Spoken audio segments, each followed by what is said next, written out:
Bapak, Ibu, dan saudara-saudari yang dikasihi Tuhan, marilah kita membuka hati dan pikiran kita untuk mendengarkan sabda Tuhan. Selasa, 19 Mei 2020. Bacaan pertama. Bacaan dari Kisah Para Rasul, bab 16, ayat 22 sampai 34. Ketika Paulus dan Silas ada di kota Filipi, terjadilah yang berikut ini. Orang-orang Filipi bangkit menentang Paulus dan Silas. Lalu pembesar-pembesar kota itu menyuruh mengoyakkan pakaian dari tubuh mereka dan mendera mereka. Setelah berkali-kali didera, mereka dilemparkan ke dalam penjara. Kepala penjara diperintahkan untuk menjaga mereka dengan sungguh-sungguh.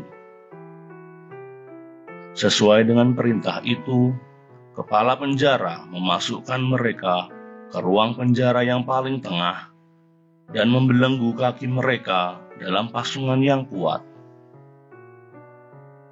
Tetapi kira-kira tengah malam, Paulus dan Silas berdoa dan menyanyikan pujian-pujian kepada Allah.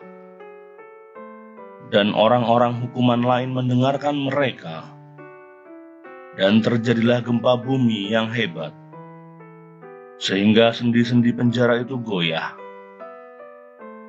Seketika itu juga terbukalah semua pintu dan terlepaslah belenggu mereka semua. Ketika kepala penjara itu terjaga dari tidurnya dan melihat pintu-pintu penjara terbuka, ia menghunus pedangnya hendak membunuh diri, karena ia menyangka bahwa orang-orang hukuman itu telah melarikan diri. Tetapi Paulus berseru dengan suara nyaring. Katanya, "Jangan celakakan dirimu, sebab kami semuanya masih ada di sini." Kepala penjara itu menyuruh membawa suluh, lalu berlari masuk, dan dengan gemetar tersungkurlah ia di depan Paulus dan Silas. Ia mengantar mereka keluar sambil berkata, "Tuan, apakah yang harus aku perbuat supaya aku selamat?" Jawab mereka, "Percayalah kepada Tuhan Yesus Kristus, dan engkau akan selamat, engkau dan seisi rumahmu." Lalu Paulus dan Silas memberitakan firman Tuhan kepadanya dan kepada semua orang yang ada di rumahnya. Pada jam itu juga, kepala penjara itu membawa mereka dan membasuh bilur mereka. Seketika itu juga, ia dan keluarganya memberi diri dibaptis. Lalu ia membawa mereka ke rumahnya dan menghidangkan makanan kepada mereka. Dan ia sangat bergembira bahwa ia dan seisi rumahnya telah menjadi percaya kepada Allah. Demikianlah sabda Tuhan. Syukur kepada Allah. Tuhan beserta kita sekarang dan selama-lamanya. Inilah Injil Yesus Kristus menurut Yohanes. Dimuliakanlah Tuhan. Injil Yohanes bab 16 ayat 5 sampai 11. Dalam amanat perpisahannya, Yesus berkata kepada murid-muridnya, "Sekarang aku pergi kepada Dia yang telah mengutus aku, dan tiada seorang pun di antara kamu yang bertanya kepadaku, 'Kemana engkau pergi?' Tetapi karena aku mengatakan hal itu kepadamu, maka hatimu berduka cita. Namun benar yang kukatakan kepadamu adalah lebih berguna bagi kamu jika aku pergi. Sebab jikalau aku tidak pergi, penghibur itu tidak akan datang kepadamu. Sebaliknya, jikalau aku pergi, aku akan mengutus dia kepadamu. Dan kalau penghibur itu datang, ia akan menginsafkan dunia akan dosa, kebenaran, dan penghakiman. Akan dosa, karena mereka tetap tidak percaya kepadaku.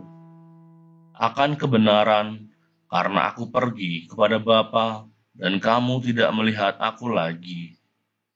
Akan penghakiman, karena penguasa dunia ini telah dihukum. Demikianlah Injil Tuhan. Terpujilah Kristus.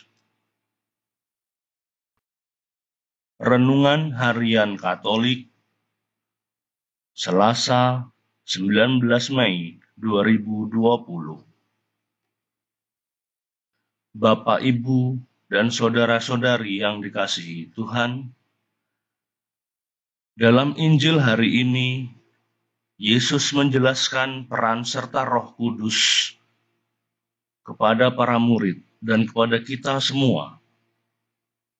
Roh Kudus diutus untuk meneruskan tugasnya di dunia. Hal itu diungkapkan Yesus ketika bersabda, "Lebih berguna bagi kamu jika aku pergi. Penghibur itu tidak akan datang kepadamu. Tetapi jika aku pergi, aku akan mengutus dia kepadamu." Yesus menyadari bahwa dengan kematiannya, dia tidak lagi bisa mendampingi para muridnya secara fisik. Namun demikian, dia tidak ingin meninggalkan mereka sendiri. Maka Yesus berjanji mengutus Sang Penghibur, yakni Roh Kudus, untuk menyertai mereka. Roh Kudus ini membimbing para murid pada kebenaran. Kebenaran itu tidak lain adalah pengakuan iman bahwa Allah yang sedemikian besar mengasihi manusia. Allah telah mengutus Yesus untuk menebus manusia dari dosa. Pengakuan iman ini bukan hanya kata-kata, melainkan juga pada perbuatan untuk menerima anugerah keselamatan itu sendiri. Hal itu berarti bahwa kita harus mengikuti ajaran dan teladan Yesus dan menjauhi dosa. Setelah ditebus dari dosa, kita tidak boleh menjerumuskan diri lagi ke dalam dosa. Untuk itulah Roh Kudus diutus.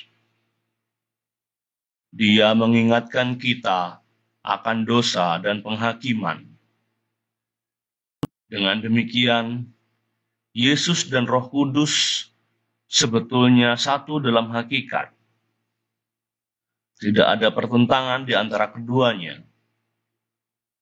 Roh Kudus tiada lain adalah Roh Yesus sendiri yang datang untuk mendampingi para murid. Pengutusan Roh Kudus ini memiliki kelebihan tersendiri. Roh Kudus menyertai para pengikut Yesus tanpa batas dan waktu dan ruang. Sejak masa perdana, sekarang, dan sepanjang masa, Roh Kudus senantiasa mendampingi kita. Roh Kudus adalah hadiah istimewa yang dianugerahkan Kristus bagi kita dalam peziarahan hidup ini. Ya Tuhan Yesus, terima kasih karena Engkau telah mengutus Roh Kudus-Mu untuk mendampingi kami dalam ziarah menuju Bapa. Amin.